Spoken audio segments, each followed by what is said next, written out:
Hello, welcome to our coaches meeting video for the 18-19 school year. Want to try and roll through this as quick as I can. I know last year I did it in 15 minutes. I can tell you it's not going to be that quick this year. Wanted to add some things. We got some changes, and so I wanted to point those things out and try and roll through, the things that we know but we need to address, and try and go through this as quick as possible. As we go through this presentation, you'll see where there's Google Drive in parentheses, and it's all in red text. That just points out that those items are in our shared folder. Check that out. New coaches, I'll try and get you added to that, and if you can't find it, need help, just let me know. And we'll touch on most of these items as we go along. I wanted to start out with the KCHS items. We know every year we have to go through the concussion education and the heat acclimatization. I thought we were going to have to do the video for the concussion again as coaches, but I believe our new trainer is going to come on Monday and give us I told her about a 30-minute presentation would be great. We'll use that as documentation as our concussion education. The heat acclimatization has been a big change. Those documents, there might be two documents actually that deal with the new stipulations on that. KCHS requests that you do a mandatory in-service. We're not going to have a mandatory in-service. I'm going to mention it. I'm going to show you some of the information. You have access to it. If you have any questions about it, you can ask those questions at our other in-service meeting where we meet face-to-face. You already have the video link. Any issues with that, please let me know. Try to get that out to you quickly so you can get done with that. New this year, the KCHS has implemented a concussion reporting system for both junior high and high school. If a student athlete gets a concussion in any sponsored activity, we need to report that, and that's going to be reported by Brian, Mr. Dieterding, or myself. And then basically KCHS is just trying to collect data on the number of concussions, the activity that it occurs in, and the number of activity days that are missed. They're just trying to collect some data. Probably something that they've been asked to do national, by the National Federation. So, they're just doing what they need to do. Here's that document with the new fall heat climatization rules, effective on Monday the 13th. Honestly, football, cross country, and girls tennis, those are the biggest. Those are the ones we need to worry about. Our volleyball, not so much, but we, even though volleyball is not outside, they still have to follow these same rules. This sheet actually has some football information on the bottom half of the first page, and then there's some pretty decent Q&A question and answer section. So I encourage you to check this out. And if you have any questions, look at it, and if you still have questions, come see me. We kind of know this is coming. It's been talked about a lot. I think we'd be really shocked if we didn't go to 1A. So just wanted to point this information out with the change in volleyball, having regional on the Tuesday before sub-state and then state the next weekend. Football week 9 is essentially that first playoff game, kind of a district game, so to speak. Top 4 teams have a chance to go on. Playing the other district's top 4 teams, and then the number 5 and 6 team will play each other. That's why you look on the calendar, it says to be determined, because we won't know that until after week 8. And then you go regional, sectional, sub-state, and state. Basketball, adding the regional on Thursday, Friday, Saturday, and then sub-state the next week, Thursday, Friday, Saturday, and then the state week is the same, Wednesday through Saturday. The other sports, tennis, I don't think you're going to see much of a change. It's been 1 to 3A. But cross-country, golf, track, the things we might see would be an increase in the number of schools at each regional. Head coaches, make sure you take care of your online rules meeting and test. I'll be getting you that information. The fall activities, I've already gotten you all that. If you want to go have your assistants go through that test with you, that's great. It's a good learning experience for them. But you have to make sure you get the rules meeting and the test done. I do encourage you to check out your sports page on the KCHS website. They do have some good information on there from time to time through the season maybe some situation that happened across the state and they explain it, and it's good to see that. That way you're in the know. I also have to point out the KCHS guideline for coaches who are ejected and kind of the steps that we have to take there, and that has to be done before the next event. Just remember that tournaments count as one event. Now kind of moving to who we are and what we're about. The philosophy since I've been here, it's, are these things. All players should be fundamentally sound. As coaches, we treat players with respect. We want all of our players from best to worst to feel worthwhile and have a role on our teams. Respecting teammates, coaches, opponents, and officials, and to have fun, because that's why, these kids are out here. There's been studies and questionnaires done, and that's the number one reason kids want to go out for activities is to have fun. There's nothing on here about wins and losses. You take care of what you need to take care of, and, the wins and losses will take care of themselves. When we look at varsity versus the sub-varsity, obviously in varsity, high school, A-team, and junior high, we play to win. We don't play to embarrass opponents. That's not who we are. And if we can, we definitely want to get those other kids in and give them some experience and give them some reward because they come to practice too. Your sub-varsity, JV, high school, B and C team, and junior high, pretty much the biggest thing here is if you're going to suit somebody up, you better play them. It doesn't have to be equal. And the players and parents need to know the expectations. If you have a big number on your sub-varsity team, you may have to rotate your bottom 3 or 4 kids. Sometimes, 4 kids suit up, the next time it's a different 4 kids. But don't try and load that bench up, and then you're getting down to the last 10 seconds of the game and you're putting a kid in just to get him in. That's not a good practice. You're just setting yourself up and yourself as a coach and us as administrators to deal with those issues with players and parents. Which kind of goes to this here, communication is the most important thing a coach can do. John Gordon says communication is the foundation of every great relationship. Communication builds trust, trust generates commitment, commitment fosters teamwork, and teamwork delivers results. And when there's a void in communication, negativity will fill it. So if that player doesn't know why he didn't get to play, negative automatically without communication. And also remember that communication is not about the talking all the time. It's also about listening to your coaches, to your players, reading your players, processing information, decision-making that's best for your team. So just important, just wanted to touch on that because you're going to see communication come up a number of times, and we kind of stick with it here through these next number of slides. Communication with athletes, make sure, we've already said, we communicate roles with players, don't let them be surprised. They need to know where they're at. And those are hard conversations to have, and I struggled with it, and sometimes I still struggle with it, but in the end, if you just have those hard conversations, it sure does make things easier in the long run. Hard feelings are put aside, and yeah, they might be upset with you for a while, but the bigger picture is they may gain more respect for you. Never embarrass a player, praise in public, criticize in private. Find an appropriate time and a way to correct a mistake. And you've got to be extremely careful handling individual discipline in front of the team or disciplining the whole team because of one individual. I just think you walk a fine line when you do those things. Team is team and individual is individual. Communication with athletes and parents.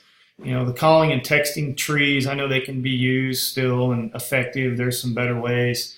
Probably my biggest concern on those is I don't think it's a good practice to let a older or even, a captain student athlete be in charge of doing that. Because if someone gets left out, there's going to be hard feelings and you have to answer for that. It's better that any communication about practice changes or anything like that comes from the coach directly. Remind has been used for years here. Obviously, if an injury occurs, we're going to contact the parent, let them know what happened, the steps you took, and that's going to come up again. Communication with parents, you're encouraged to have a parent meeting. I would do it within the first week of practice, and I would strongly encourage that you do that, especially, the younger you are, the less experience you have, the better it is to do that, especially if you haven't been here for a long time and parents don't quite know who you are. There's a document in Google Drive from NFHS called Engaging Effectively with Parents, and it has some pointers on what you can talk about during a preseason meeting. I put some other things on here as well that I've pulled from different sources and have used and have had success with those things, and what you might mention to parents at your meeting. They need to have guidelines for when you want to visit with them or will visit with them, what you will or won't talk to them about. Obviously, talking to parents after games is not a good practice. Especially if it's a problem. A discussion needs to be made that they're upset about something. A couple things you can talk to them about: how to help their son or daughter, get better in whatever activity it is, or can you help them academically, socially, with their general attitude. Sometimes you'll find out that if they kind of had a bad attitude with you, they've struggled with it at home, and you guys can team up and help the student athlete with whatever issues they're having. Communication with administration: contact your administrator if you're going to be gone from practice. Also, if you have an assistant that's going to be gone, you can't be the only person there in practice. We need somebody there in case something happens. We don't want you to be stuck being short and then have something serious come up.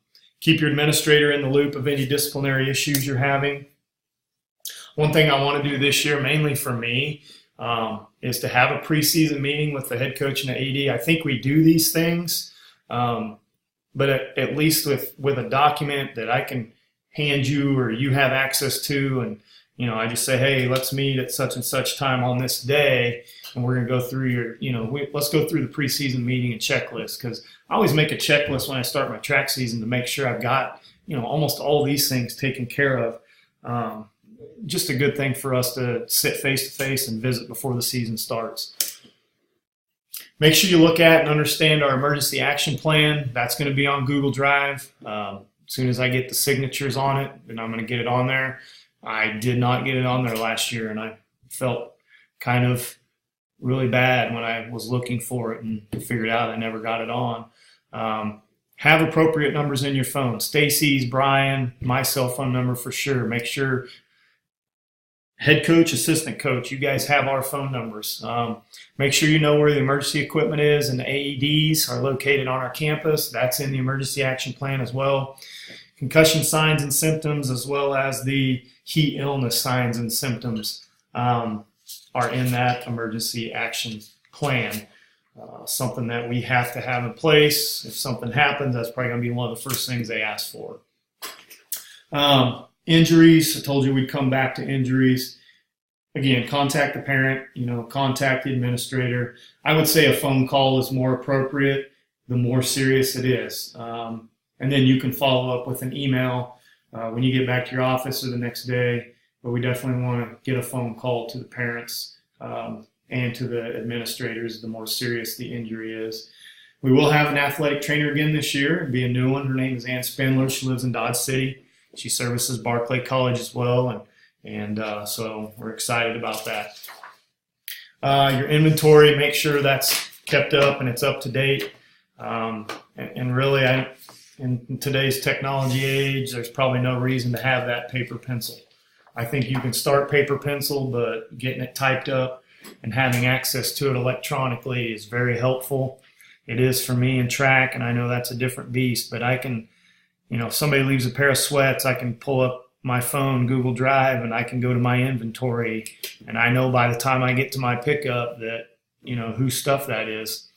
I think where we run into trouble is as the season goes along and we start grabbing and giving to kids, and we're not keeping very good track of who gets what. So stay on top of that, because we try and communicate with each other as we transition from one season to the next about not handing kids stuff out. for basketball if they don't have their football or their volleyball or their cross-country stuff checked in. And same thing as we transition from basketball in the winter to our spring sports. Practice times, we're pretty conscious here with practice times just because of transportation and the bus routes. Stay consistent unless absolutely necessary. Make sure that we know that so we can run that through the offices and get that information sent out. Again, it all comes back to communication. Supervision, make sure equipment's put away. You as a head coach, if, the head coach watching this, you are responsible in the end. I'm not saying you can't, give out responsibilities to your assistants or your student managers, but in the end, if things aren't done, it comes back to you. Make sure your locker rooms are supervised before and after practice. Make sure they're clean. Towels, clothes, equipment put away. And again, make sure somebody's in there. If the head coach can't be, turn off the lights, lock up what needs to be locked up.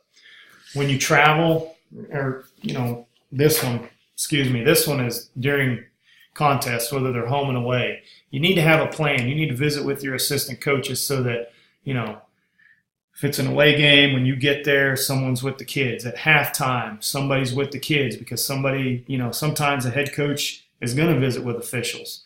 We don't want to leave our kids open up going to the locker room without somebody with them, especially as well after the contest. You may want to stay and visit with the opposing team's head coach, but we need someone going with those kids into the locker room. We don't need parents. We don't need students from the opposing schools coming down and trying to, start an issue with our players as they're coming off the court. If you need administrator assistant, then make sure you do that as well. Training room, don't abuse. Don't let your kids abuse the medical supplies. If you're just allowing kids to go in there and grabbing whatever they want, then that's the precedence and the mindset they're going to have. I'm not saying a kid can't go in the training room, but you need to be very specific on what they can and can't do when they go in there. Take care of the ice machine, follow the instructions on the whirlpool, keep your coolers, your water bottles, keep those clean and keep them put away. Keep it looking nice in there. It needs to be used, but we don't want it to look trashy as well. Travel and away game items, you're going to be contacted by, Mr. Hoffman, Mr. Dieterding, or myself about dismissal and leave times. Let us know ASAP of any changes so we can get that information out to kids and, probably more importantly, parents and patrons. Coaches, you're responsible for student-athlete behavior on a bus trip. The bus driver is responsible for getting them there safely. And if you're the head coach and the bus driver, then make sure your assistants are well aware of what the expectations are. We do our best to not let kids leave without signing out. Sometimes there are emergencies, but if they're leaving with someone else, we like to have those prearranged. If you stop and eat, that's great, but whatever you allow on the bus, you're ultimately responsible for. If there's a mess left, then you need to take care of it. You either take care of it discipline-wise at practice, or you take care of it discipline-wise by not stopping anymore. We just need to help each other out with that. Student athletes, this is obviously more for the high school, a little bit for the junior high, not near as much. They can drive to Mullenville or Haviland if the bus is going through town, and we'll have drop-off and pick-up spots. Pay attention to your seating as well with your boys and your girls. One thing we came across in doing some handbook updates is, probably just something that got lost in translation or however you want to say it when the tornado happened. We had some transportation guidelines in our handbook, and it talked about how you could refer to the rules and the rules would be handed out to you, but we couldn't find those rules. And so we kind of found these, probably stole them from somebody else. And these are things that we're doing, but it just wasn't matching up with what was being said in the handbook. So we tried to fix that. And again, these are common sense. Make sure you know where your drop-off and parking is at the visiting schools. Typically I'm going to get you that information, or Mr. Dieterding is going to get you that information on the junior high side. Have a coach check your locker room before and have a coach check at the end. That way, if there's any holes in the wall, messes that are already there, we don't get that phone call the next day or on the trip home that night, that they think that we did something. So have a plan for your valuables as well. Team t-shirts, make sure the designs have been approved by administration. You know, Emblazoned Designs does our t-shirts. I see a lot of them. I don't see all of them. You know, so if you're on the junior high side, just run it by Brian, or, you know, one of us, just make sure that we see it. There's an organized order form on Google Drive. Talk to Peter Blanton as well. He has a nice little Excel spreadsheet when he puts his order in to Heather. That it's a nice layout. It's easy for her. She likes it. So Texas orange, burnt orange, black, white, grays, positive sayings, no nicknames on the back. You know, I think if it's a team shirt, then it needs to have the kids' name on it, or first name or last name, or nothing. That's up to you. But make sure you take into account any setup fees, shipping, tax on the shirt, etc. Emblazoned isn't going to charge you setup fees, or probably never any shipping. So you just need to make sure you get the tax right. You don't want to charge $8 and collect $8 when you should have collected $9. That's just kind of a hassle. Cell phones and social media, be very aware, be very wary. Kids in the locker room, you need to look over social media guidelines. You need to have those conversations with your kids at the beginning of the season. You know, that needs to be kind of a constant reminder for them. Miscellaneous items, gym shoes only in the gym or weight room. If you have to have a practice, change your practice plans, you have to realize, and, you know, I lived in those spaces. Those were my classroom. That was my classroom area. And we don't want to bring in mud and dirt and rocks into somebody else's classroom. So be very aware of that when you have to change your practice plan, or you want to go lift weights or whatever afterwards. Boys need to have their shirts on when they're out and about. We hear about it. And, you know, girls, no Sophie shorts. Cutoff shirts are acceptable, but there needs to be a line drawn. If the shirt is cut out clear to the waist or cut up clear to the rib, above the rib cage, that's probably not a good shirt that they need to be wearing. And then address with your players about wearing their uniforms only on school, only on game days. I just wanted to point this out. I think most people are aware of this. This doesn't affect the high school at all as far as starting time for practices, but it does affect the junior high.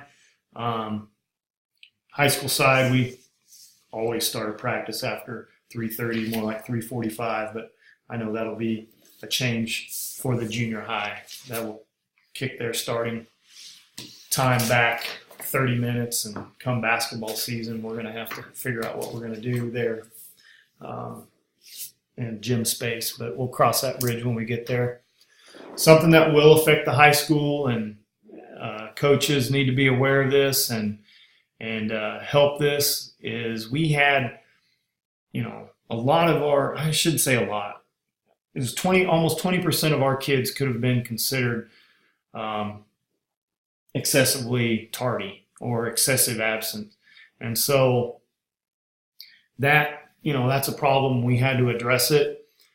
I got this from Lakin High School. They said this is probably one of the best things that they ever put in. They get buy-in from their coaches, and it helps get our students to school. That's what we want them. We need them here for school. That's why they're here. So if a student's in an activity, he or she must be in attendance in school by 8:05. That's when we start this year. On the day after a game activity, to be eligible for practice, rehearsal, game, or performance that day.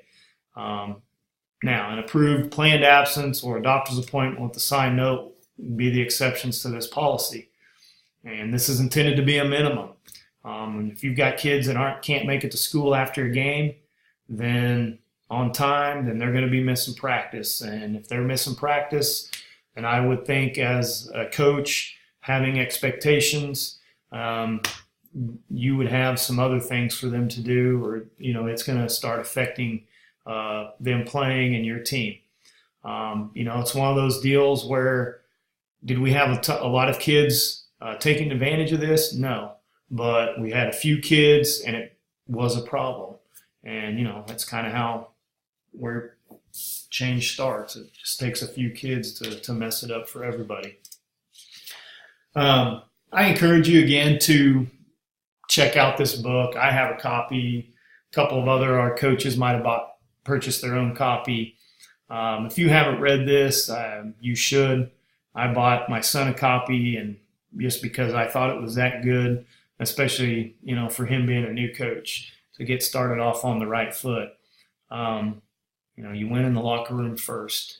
And I'm going through John Gordon's newest book, and maybe I'll have some stuff from that book when we have our face-to-face meeting.